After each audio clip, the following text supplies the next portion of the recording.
What's up, any babies? What's up, any babies? Hey, y'all. I'm still here. I'm still living, and I'm still eating.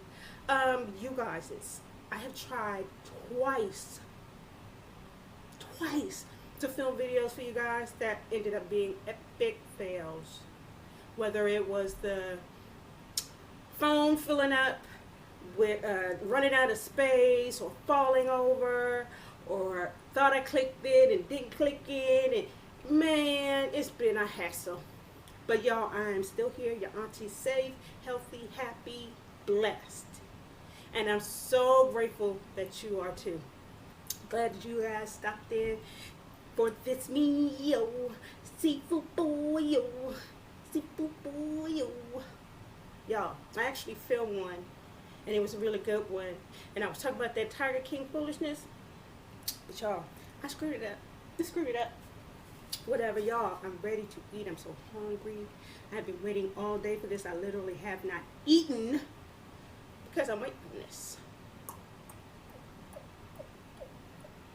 So here we go. Let's say a prayer.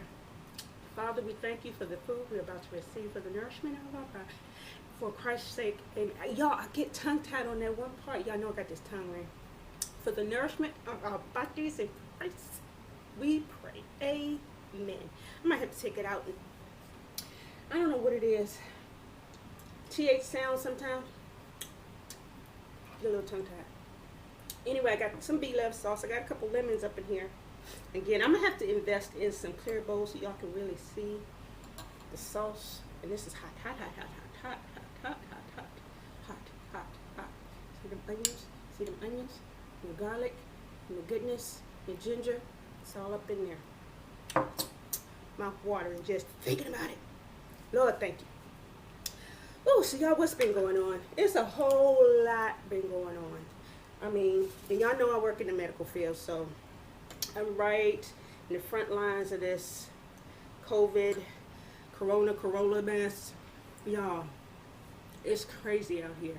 And again, I'm hoping everyone is out here being responsible, staying safe, doing your part to social distance, aka give me 50 feet, so that we can all get through this and be done, y'all. I didn't even show y'all what I have. Can you see? Can you see? Can you see? I gotta get better with sharing this with y'all. Oh, before we get started, can you click subscribe? Wherever that button is, click subscribe. Like and share this video with your family and your friends, and whoever you think will enjoy this kind of content, baby, honey, boo-boo. Y'all don't have any shears to cut these. Just a side note, I'm originally from Baltimore, Maryland. And I think I said this before. And in Baltimore, we generally eat a lot of blue crab. But it's hard to find blue crab here in Texas, so I ended up getting a lot of snow crab. Do this.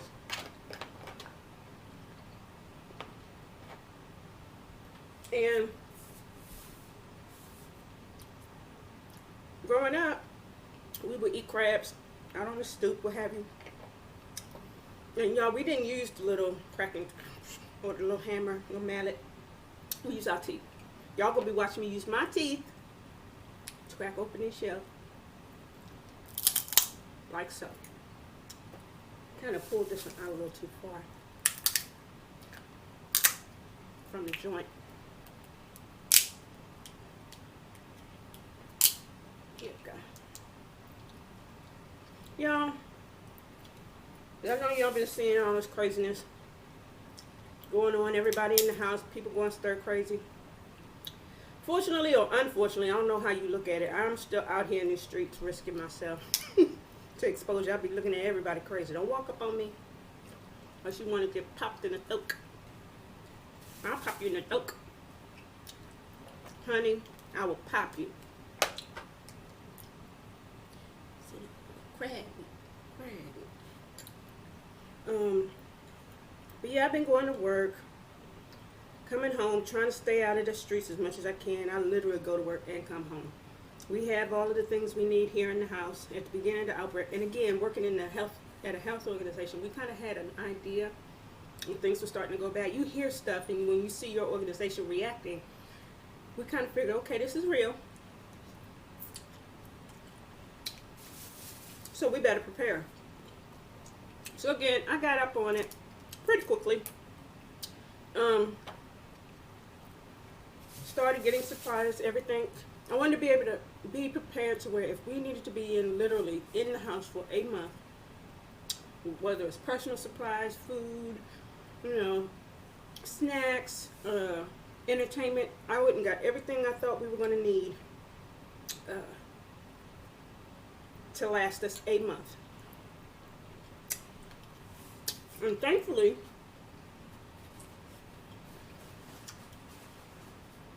my income tax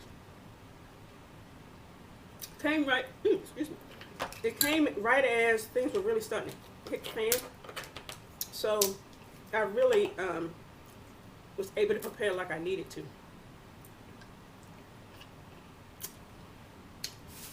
But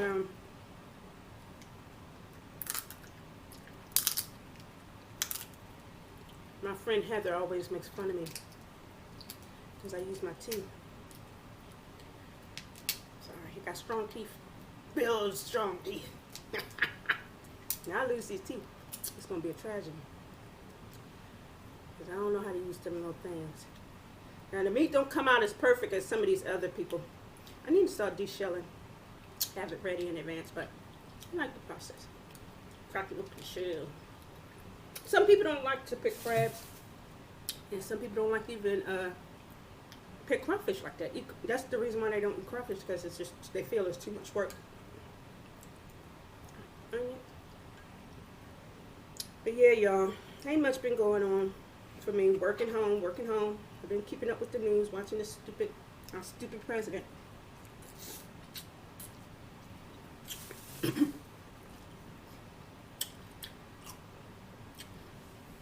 That was tart. Lemon. He's doing some crazy stuff, y'all. I remember during 9/11, after the World Trade Center, I was actually watching when the World Trade Center got hit. I was watching the news.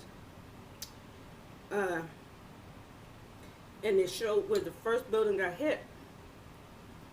And I was on the phone with a relative. At the time, I was in Maryland, talking to somebody here in Houston when the whole thing, it happened on TV. And I remember thinking, oh my gosh, George Bush is going to screw this up. But I was so happy when this man stepped up to the plate, showed he was a true president, a real president, unlike the one we have now. Looked into the camera, told everyone in this country, everything's going to be okay. We're going to find out who did this. We're going to get them. We can all come together as a nation and support one another, because everyone was hurt. It was not just New York. Everyone was impacted by what happened. And again, at the time I was in Maryland, so I was actually working near where the Pentagon was hit. And I really, really, really, in my heart of hearts, hoped that Donald Trump would do the same. That he would put all of his pettiness, the politics, all of that stuff aside, and be our president and rally us all together, not just his supporters, all of us. And it just hasn't happened. It's remarkable and sad. I don't know.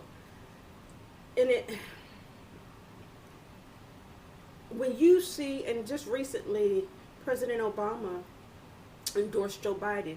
And I remember watching that video, feeling so encouraged, just being able to hear someone sound like a president and not talk gibberish and with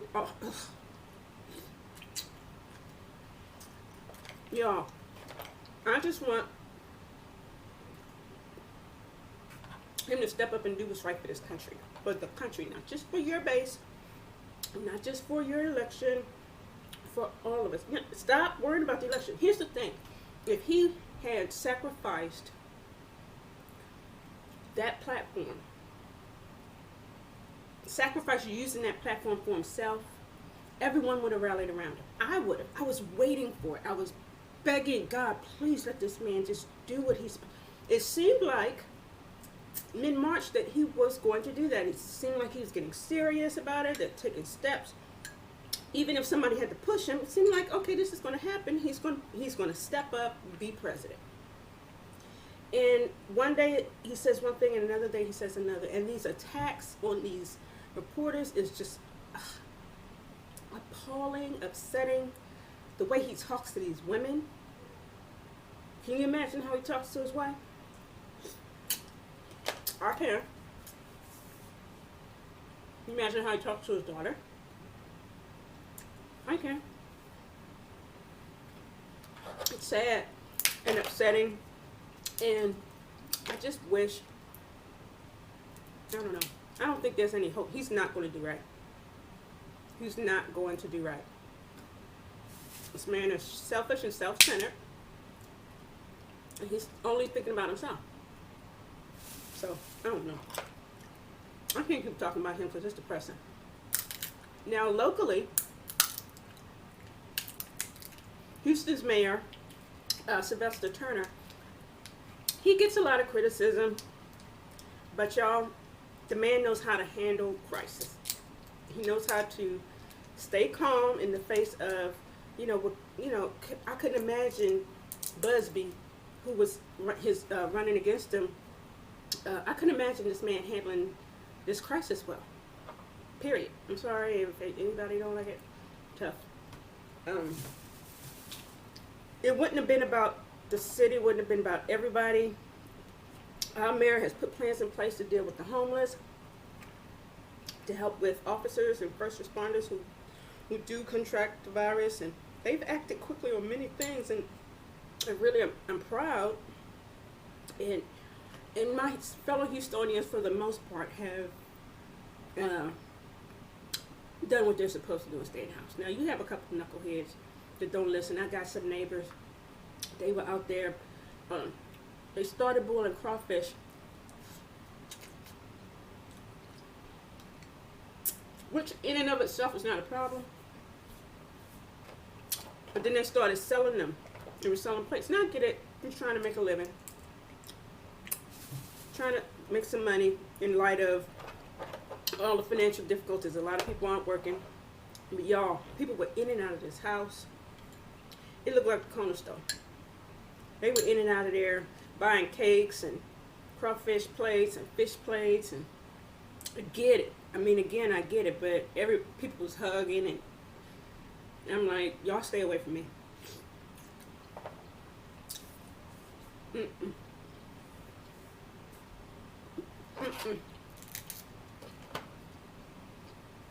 Don't even breathe in my direction. You got the Corolla. I believe it. But y'all, yeah. So it's been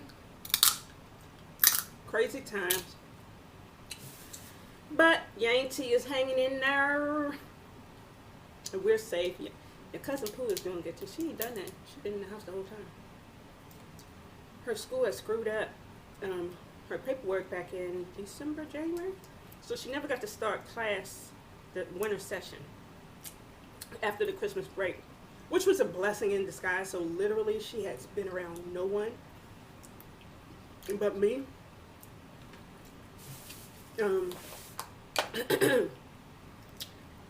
So I don't have to worry about her being sick. I know that she's okay. My fear is that when she starts going back out around people, she hasn't been exposed to anything. I think a lot of us probably have been exposed to COVID and just asymptomatic. I'm almost positive I have been. But, who knows? I'm fearful of what's gonna happen once she gets back outside around her classmates. To keep her out of school for a year till they can develop a vaccine. But I don't know, maybe I'm just being scary. But hey, that's my one and only. One and only. So what else has been going on, y'all? I have not caught up on the Housewives. I think the last episode I saw, what is the last one I saw? Kenya was, she had officially separated from her husband.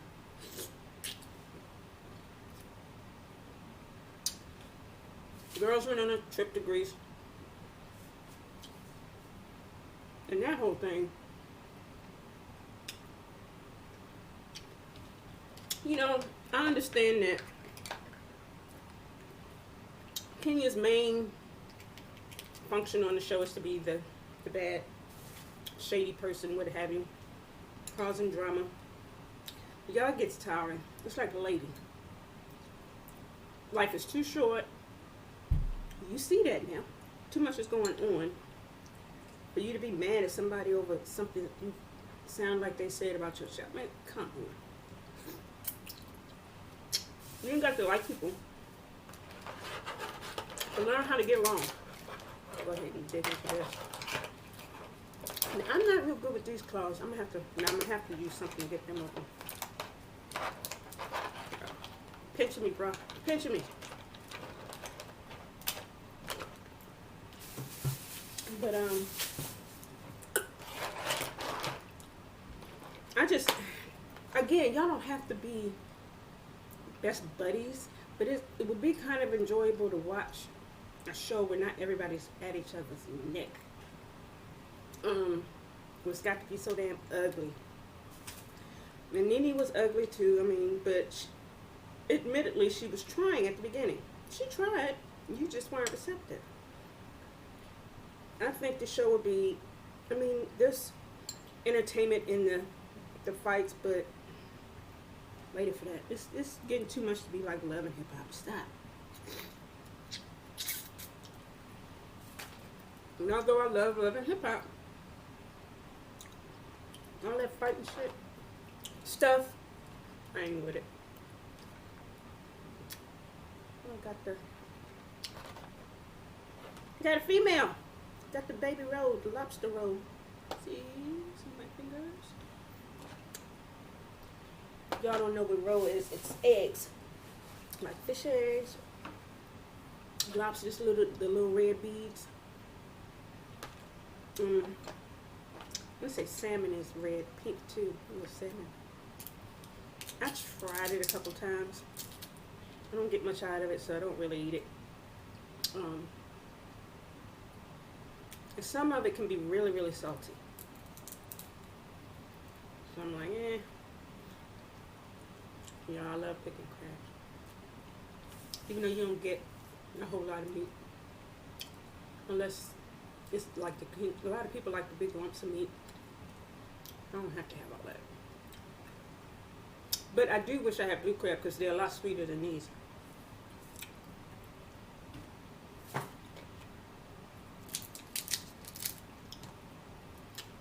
I have to really put some effort into finding some blue crab to show y'all how to eat them. A lot of people in Texas don't know how to eat blue crab. How to get them open. Not hard, but back home, that was one of the first things we were taught to eat.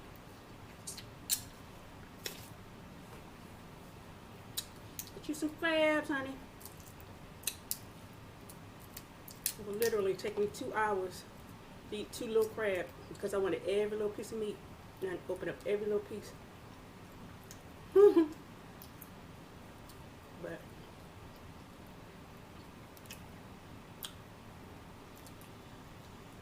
again, the snow crab and the king crab aren't as sweet, and because they're coming from Alaska and Maine, wherever they come from. No, it's Alaska. I don't think Maine has crabs. I know they got lobster. They flash freeze them when they're caught so that they don't go bad, because once crabs die, the meat goes bad. the meat just, it literally, bacteria starts to grow immediately. So even with crab, lobster, as soon as they die, they have to freeze it. Keep the meat from going back. If you ever get crabs or lobster and you bite into it and the meat is like really like smushy, don't eat it. Stop eating it. It means the crab was dead before they cooked it. And you can get sick.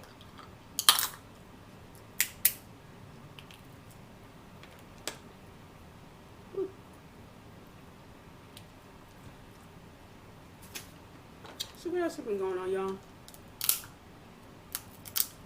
I told y'all, I have been obsessed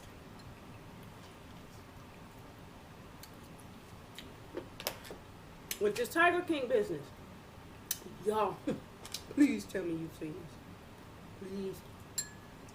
Oh my gosh. It's the biggest shit show I've ever seen in my life. And I don't, y'all, crazy. It's crazy. Should have saved that like a little piece to dig this out. Sorry I'm talking with my mouth full. But first of all,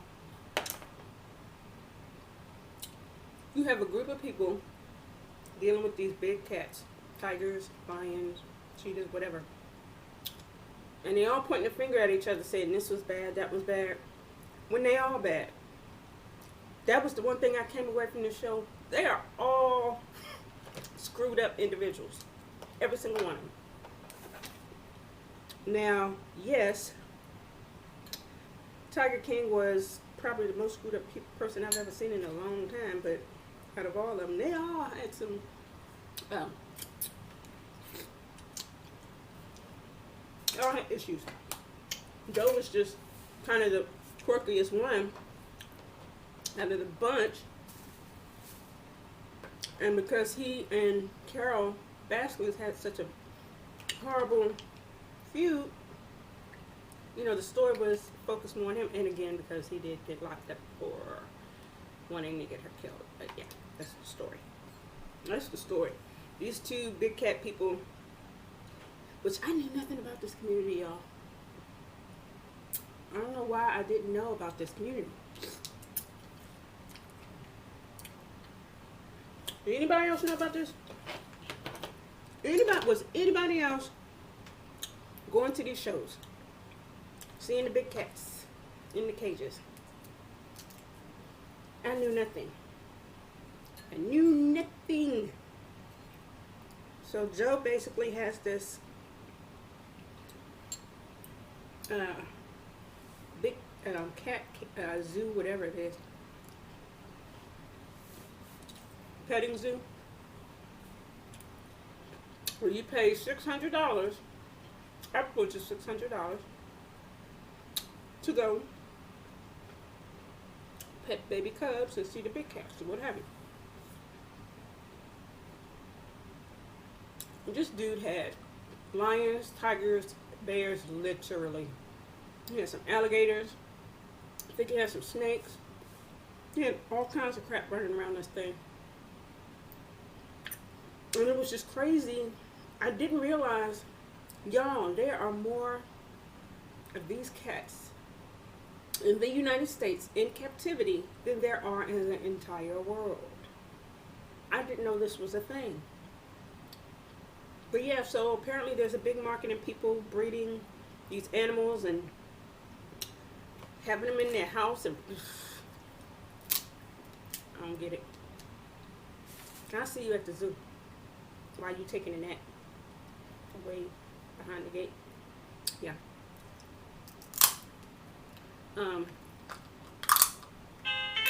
Whoops.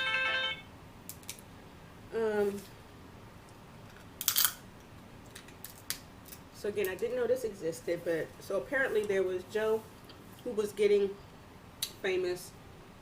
There was one guy, I forget his name. I have to go back and look at my notes. But he was Joe's mentor. There were several characters in this thing. Some of them people could have, you didn't have to even show them, but Doc something, that was his name. And they were all like cultists. Cause, and Carole Baskin, that was the lady name. She claims that she was trying to save the cats, and she was basically doing the same thing as Joe was, putting them in cages and letting people look at them and pet them and play with them. She called her, it was an animal rescue, big cat, it was a big cat rescue. So she basically, with the help of PETA and other organizations, they'd go and close down some of these smaller things. She'd take the animals, put them in smaller cages than they were in at the other places, and had people come in and volunteer to take care of the cats. So this is the system she had. So you came in as a rookie, you got a certain color shirt, you could help maybe feed or clean up or whatever with the cats. Then after you were there a year, you got a different color shirt, and then you could do more things the longer you were there. There were people that had been doing this for 5 years, like every day. They go and help take care of the cats, and they don't take time off. And y'all, just call the labor board. These people working for free under the guise of volunteering. She ain't paying the jack. Not that Joe was paying his people much. I think they were making like $100 a week. $100 a week.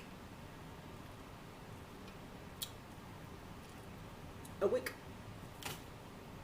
Look at that. Can you see that? That light is killing it. Alright, light. Messing up my flow. But yeah, same thing with Doc Antle, something. He had all these women working at his zoo or whatever, and he was sleeping with half of them. You got to move up and have special privileges if you sleep with the man. You came in, he would change your name. What kind of mind meld foolishness is this? Mind meld. Cult. This is a cult.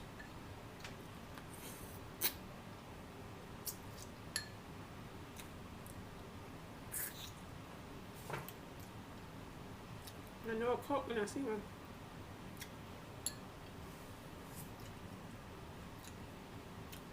Crazy. But so they all, I mean, they had their people living in crappy conditions, to employees. And I want to say the most disgusting, and I hate even talking about it while I'm eating, disgusting thing I've ever seen in my life. They said it costs about $30,000 a year to feed these animals. So what they do is they make deals. Well, Joe made a deal with Walmart to buy their expired meat. So they get all these expired meat, frozen and fresh, and they feed it to the animals. Y'all, they had this big, I don't even know, it wasn't a bucket, this big container that they gotten from the store full of meat. And so they dumped everything into a smaller truck. Now again, this is the stuff that's coming straight from the grocery store, so it's still in packages. Like it has the wrapping over it. And I guess in the transit, some of it gets popped open. So as they were pouring out this big old container, you see the runoff. You know the stuff that's being in the package. Ooh, it was running all everywhere. It was horrible. Horrible. It was the worst thing I've ever seen in my life. Worst thing. Now I might have to. Oh, this is gonna be too much. I keep forgetting. I might have to save my lobster for later. So I'm not gonna be able to do this with my hands. I wasn't thinking. I'm almost full anyway. I almost smoked that lips. But yeah, y'all, it was the craziest crap I've ever seen in my life. So they're preparing these meat, expired meat for the animals, and the employees, they get first dibs on the expired meat. This face. that's been in the bin with all the other expired meat.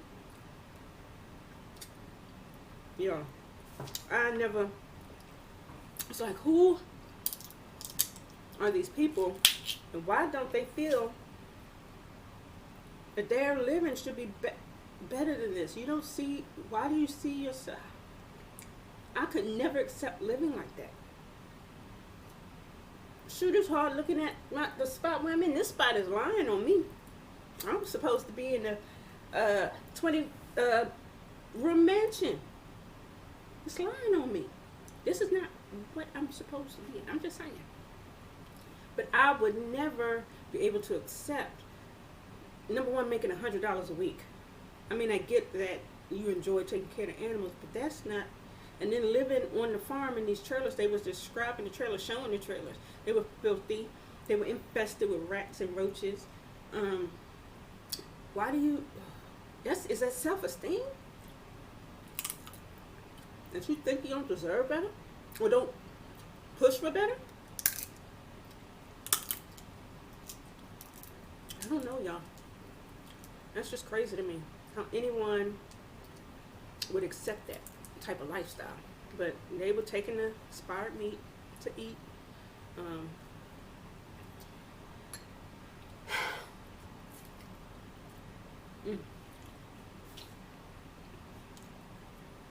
Craziest thing I've ever seen in my life. Not getting paid. One girl or a guy, well, she identifies as male. Had her arm ripped off by one of the tigers. Went to the hospital. Was in there for however long. Came home. Went back to work 7 days later. 7 days after the incident, went back to work with the same tiger.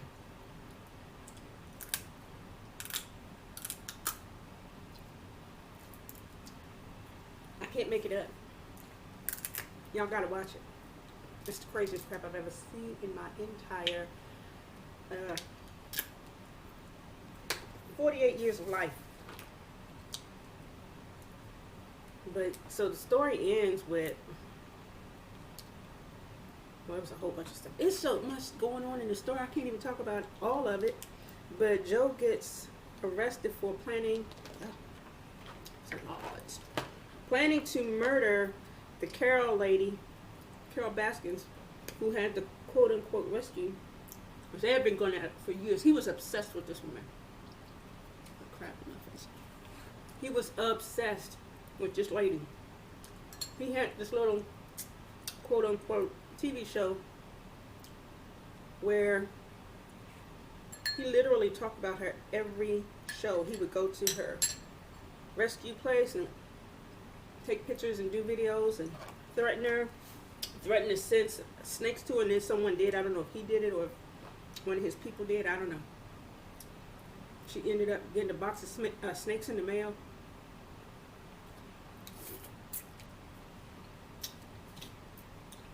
He really hated this woman. And I don't even get the extent of it. But she ended up suing him. She won the case. Basically was trying to shut him down because he owed the money, and then he brought on some other guys to try to help him out of the situation. And that guy ended up swindling him to signing over the daggone zoo to him. It's so much in the story, though.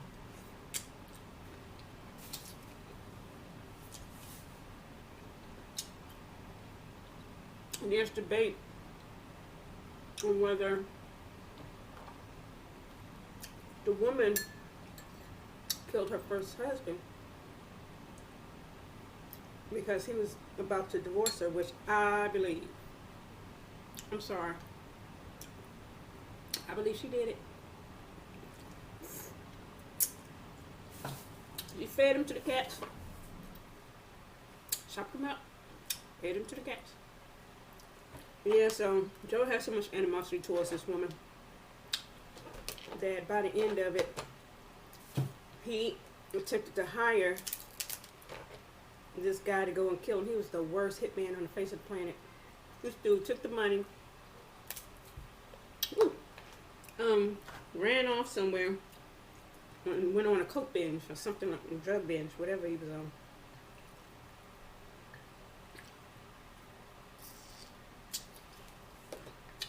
But just the fact that he paid this man to go do it, they found him guilty, which I think was a setup. The guy he brought in to help him after he lost his case to Carole, the one that swindled him out of it, I can't remember his name off the top of my head. Jeff. He swindled him out of the farm. I don't know why I keep calling the farm. It's a zoo.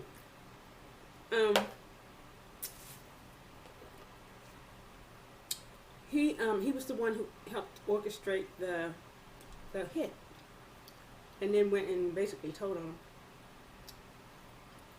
him. Basically, I think he was getting back at Joe because Joe. Another little twist in this story, y'all. I can't make it up. This man ran for the presidency when Trump ran, 2016. He ran for president. Didn't make it, but he ran. Then right after, he ran for governor. Didn't make it, but he made a little name for himself. And what was crazy, he used the guy's money, Jeff's money, for the business to fund his campaign, which is illegal. Because Jeff was already on parole, or probation. He was mad that, he would put him in that position where he could get in more legal trouble. So I think that was all a setup. I think Jeff set him up. I'm sorry.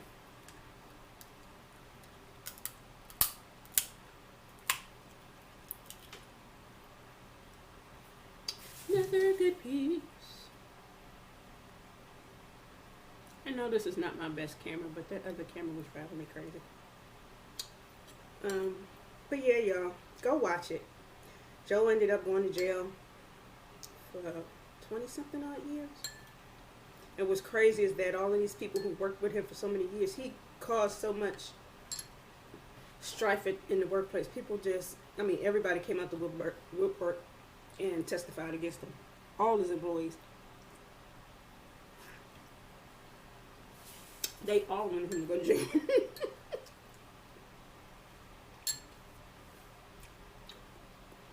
Okay, another plot twist.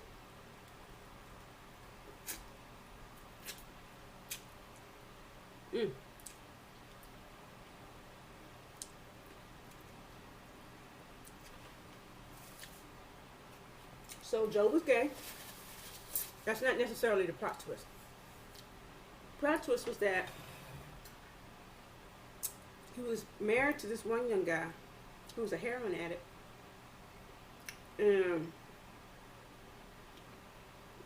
At some point, met another young guy and married him. So it was a three-way marriage. Two young heroin addicts. And he kept them, basically, But then coming to find out, neither one of them were gay. They were just users. And they found a way to keep their habit up without paying for it. Can't make it up. Both of them ended up leaving Joe. Let me take that back. One of them ended up sleeping around with one of the receptionists or cashiers or whoever that worked there at the zoo, and he ran off with her. The other one was messing around with another employee, another woman, but he ended up shooting himself in the head, playing around with a gun. Shot himself in the head in front of one of the other employees. They had video cameras of the area. It didn't show the actual death, but you could see the employee looking and paying attention to whoever was there, and then all of a sudden he did, for a full minute he stood there, and he said he said at first he didn't think it was real that he had actually done it, and then reality set in. Oh, this man killed himself. He just shot himself in front of me. It's crazy. I still got a lot of food, but I'm putting my lobster aside, and there's a couple more mussels that child of mine has to eat, so I can't eat them. I kind of want to. But I'm not gonna be like that. I'm gonna save her maybe 2 clusters and put the rest up for me. But yeah, y'all go watch that. Watch that craziness. Is crazy. But you can't stop watching. It's like a train wreck. I kept watching. I don't know. But anyway, y'all, I'm gonna go ahead and wrap this up. I'm gonna try to get back with y'all a little sooner than what I have been. I've been MIA, but I have been busy. But I did want to stop in and let everybody know I'm safe. I'm out here working and I'm making it. And thank God I'm blessed. And I'm praying for your blessing as well. Praying for you to be safe. Be careful in this new world that we're about to embark through. It's going to be new, but we're going to make it. We're resilient. People in general are resilient, so we're going to make it through, y'all. We're going to be fine. Anyway, aunties, babies, I love you. But I ain't your damn mama. Peace out.